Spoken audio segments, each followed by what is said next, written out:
Bismillahirrahmanirrahim. Assalamualaikum warahmatullahi wabarakatuh. Selamat siang anak-anak. Siang Bu. Waalaikumsalam Warahmatullahi wabarakatuh. Siang Bu. Bagaimana kabar kalian hari ini? Alhamdulillah sehat Bu. Alhamdulillah sehat, Bu. Alhamdulillah. Semoga kita semua selalu dalam keadaan sehat. Amin. Sebelum memulai pelajaran, silakan ketua kelas untuk memimpin doa. Baiklah, marilah kawan-kawan sebelum kita mulai pelajaran ini, marilah kita berdoa menurut agama dan kepercayaan masing-masing. Berdoa mulai.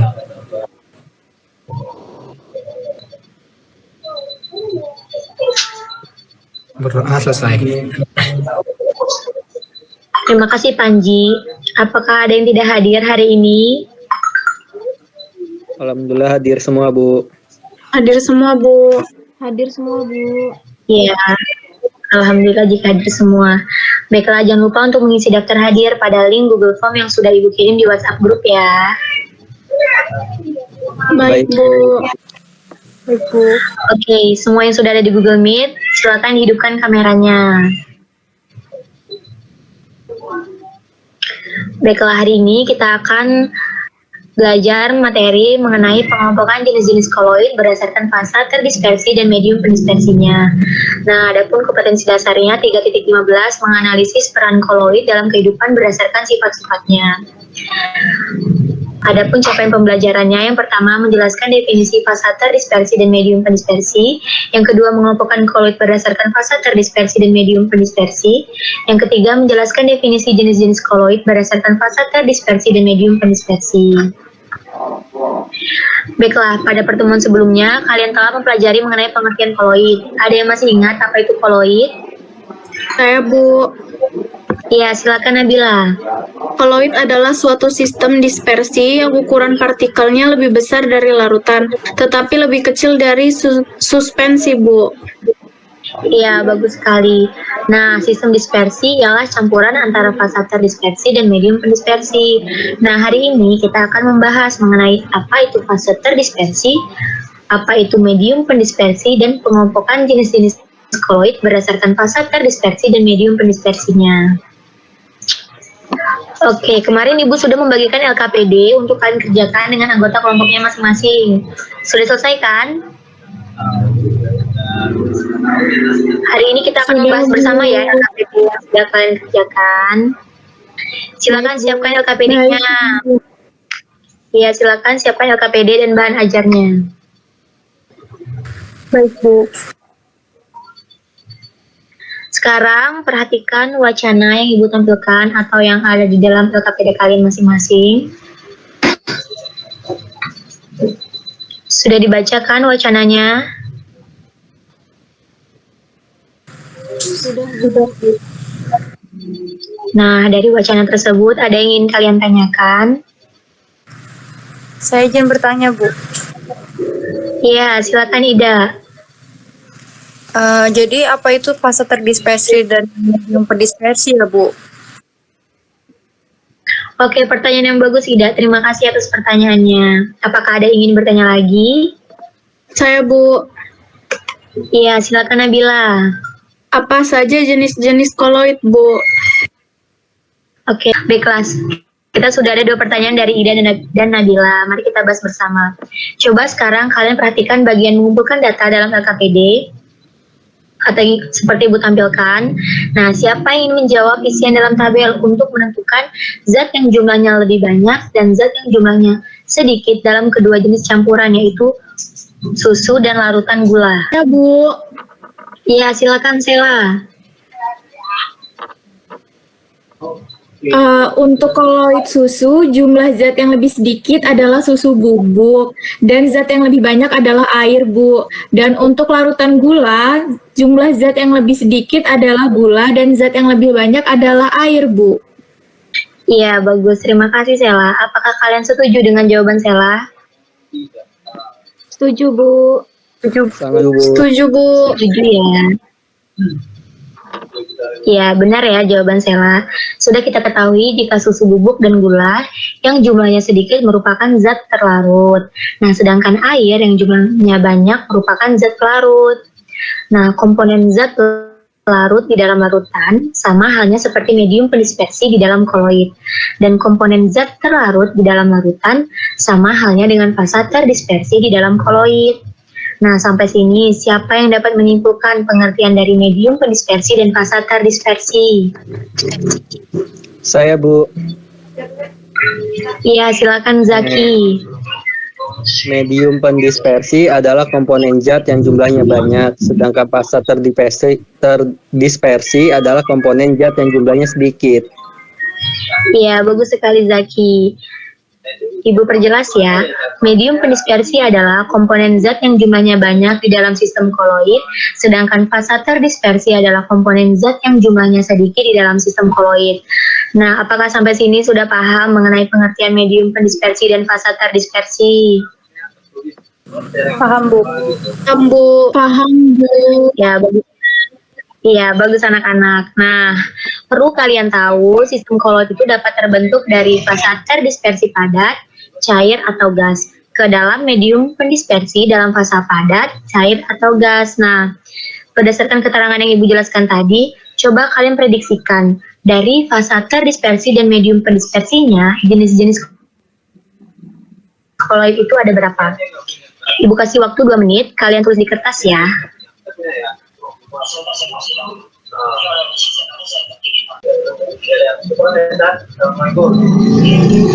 Apakah sudah Ada selesai? 9, Bu. Ada 9, Bu. Nah, coba Sela tunjukkan terusan dari fasa terdispersi dan medium pendispersi apa saja itu. Baik, Bu. Ya, tunjukkan ke kamera ya, biar teman-temannya bisa lihat. Iya, Bu. Sebentar ya, Bu. Saya mau mengubah background saya terlebih dahulu. Iya, Seperti ini bukan, Bu? iya yang lain sudah terlihat jawaban Sela. Sudah, Bu. Sudah, Bu. Ya, terima kasih Sela jawabannya. Apakah ada pendapat lain? Iya, Bu. Tidak, Bu. Tidak, Bu. Sama Sama seperti Sela, Bu. Seperti Sela ya? Iya, Bu. Iya, oke. Nah, untuk melihat prediksi kalian itu benar atau tidak bahwa koloid itu terdapat 9 jenis, sekarang kita harus dapat menentukan terlebih dahulu fasa terdispersi dan medium pendispersi dari contoh-contoh koloid. Nah, sekarang Ibu ingin kalian perhatikan contoh-contoh koloid yang Ibu pegang. Ada 3 jenis. Ini putih telur yang sudah Ibu kocok. Kemudian Ibu juga ada contoh koloid keju, dan kerupuk. Terlihat ya. Nah, sekarang kita ke contoh koloid yang pertama. Mari kita di fasa terdispersi dan medium pendispersinya. Ada yang tahu apa medium pendispersi dari kerupuk? Tidak tahu, Bu. Fasa padat, Bu. Ya, coba Ida. Oh iya, benar sekali Ida. Sekarang bagaimana dengan fasa terdispersinya? Apa ya kira-kira fasa terdispersinya? Ada yang tahu? Baik, akan Ibu bantu. Nih, ini kan udah Ibu belah ya kerupuknya. Nah, coba kalian lihat pada rongga-rongga kerupuk ini, kira-kira fasa apa yang ada dalam rongga kerupuk? Padatkah, cair, atau gas? Fasa gas ya, Bu. Iya, bagus sekali Panji. Sedikit bukan gas yang ada di kerupuk. Nah, inilah fasa terdispersi dari kerupuk. Sekarang kedua, yaitu nah, ini putih telurnya sudah Ibu kocok di dalam gelas ya. Nah, terlihat jelas tidak? Terlihat, Bu. Jelas, Coba Bu. sekarang, ya, coba sekarang tentukan medium pendispersi dan fasa terdispersinya. Fitri, Bu, ingin mencoba menjawab. Ya, silakan Fitri.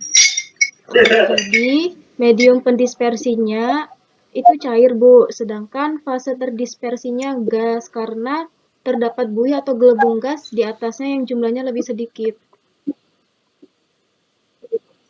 Ya, betul sekali ya. Jadi saat kita mengucap putih telur itu, ada kayak gelembung-gelembung gas atau busa-busa gitu ya di atas putih telurnya. Nah, itu adalah fase terdispersinya.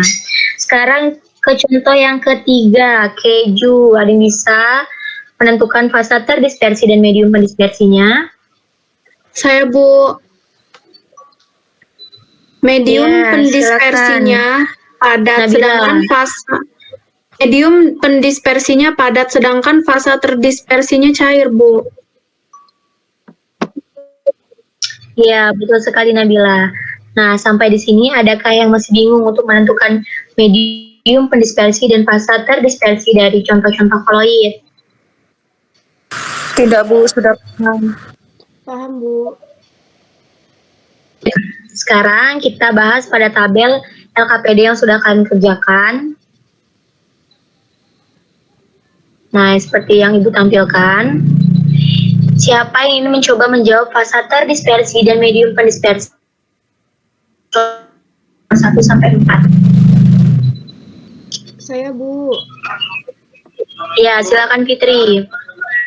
Nomor 1, pada contoh koloid gelas berwarna-warni dan paduan logam, fase terdispersinya padat dan medium pendispersinya padat.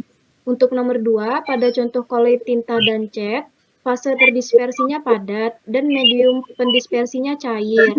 Sedangkan nomor 3, pada contoh koloid debu dan asap rokok, fase terdispersinya padat dan medium pendispersinya gas. Untuk nomor 4, pada contoh koloid kabut dan awan, fase terdispersinya cair dan medium pendispersinya gas, Bu. Terima kasih Fitri. Beri tepuk tangan untuk Fitri.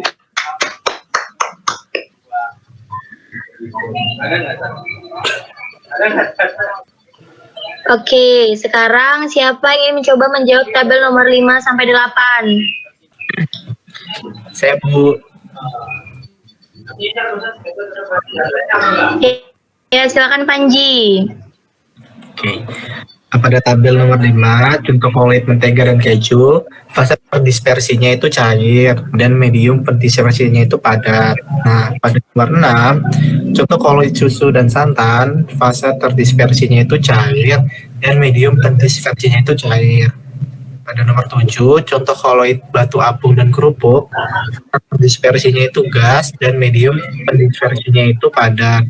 Sedangkan pada nomor 8, contoh koloid busa sabun dan putih telur yang dikocok, fase terdispersinya itu gas dan medium pendispersinya itu cair, Bu. Ya, terima kasih Panji. Beri tepuk tangan untuk Panji. Oke, apakah ada yang berbeda jawabannya dengan Fitri dan Panji? Tidak, Bu. Baiklah, benar ya jawaban dari kedua teman kalian.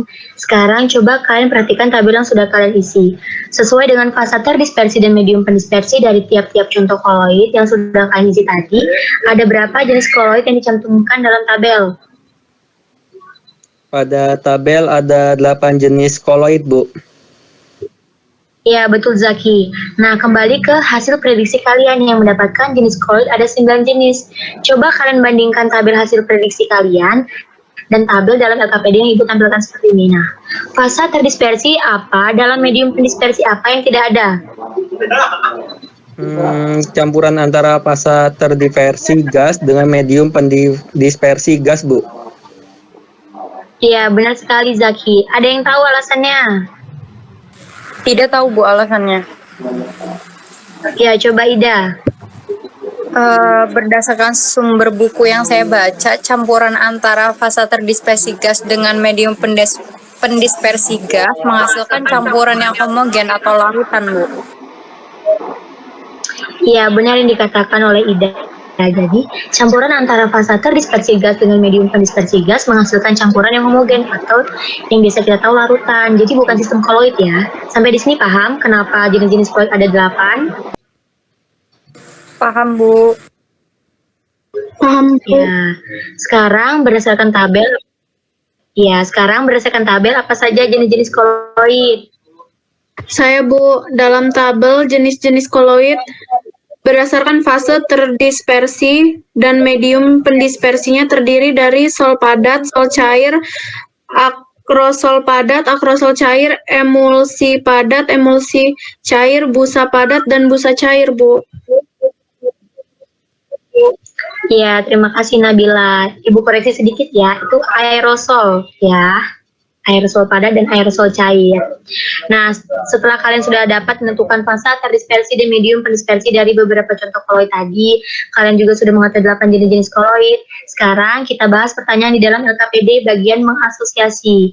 Jelaskan pengertian dari tiap-tiap jenis koloid sesuai dengan fase terdispersi dan medium pendispersinya. Silakan Zaki jawab pertanyaan nomor 1 sampai 4 ya.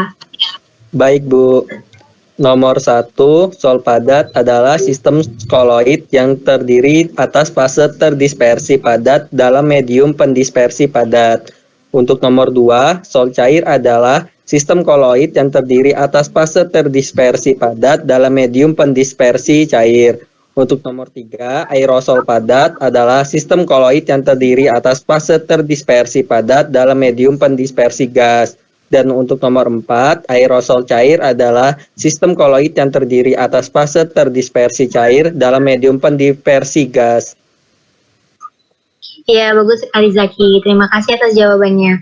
Yang lain setuju dengan jawaban Zaki? Setuju Bu.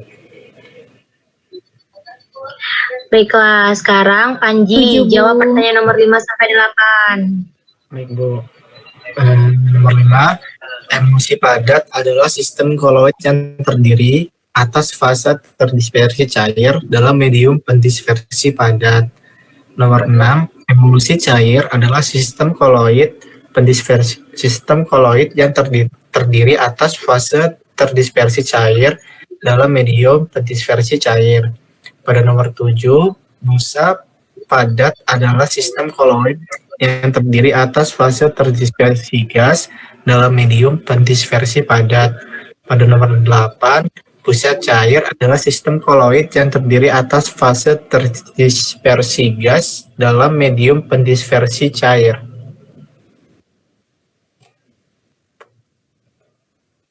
Sudah Bu. Sudah ya, di Ibu soalnya suara Panji putus-putus ya. Oke, terima kasih atas jawabannya Panji. Yang lain setuju dengan jawaban Panji? Kalau saya setuju Bu. Setuju, Bu. Ya, karena penjelasannya sudah ada di tabel ya. Baiklah, benar ya jawaban dari kedua teman kalian tentang pengertian dari ke-8 jenis-jenis koloid berdasarkan fase terdispersi dan medium pendispersinya.